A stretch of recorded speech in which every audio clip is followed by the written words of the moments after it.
How to download Santander bank statement. Now, every information and every feature that you would like to do can be doable on using your mobile application. And for um, a wider view, if you want, you can also use your laptop or PC.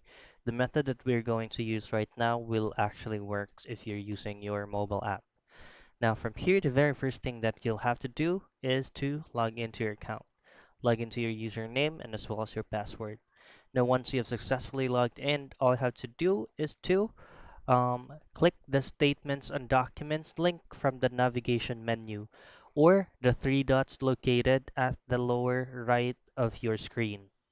Now, after that, identify the statement you wish to view or identify the account that you would like to view, and then under Action, select either View in PDF, a text format, or you can download it. Now, once you click Go, your statement will open in a separate window, and that's it. That's your um, copy of your bank statement. You can download it either a text format or a PDF file. So that's how easy and quick you can download your bank statement on Santander Bank.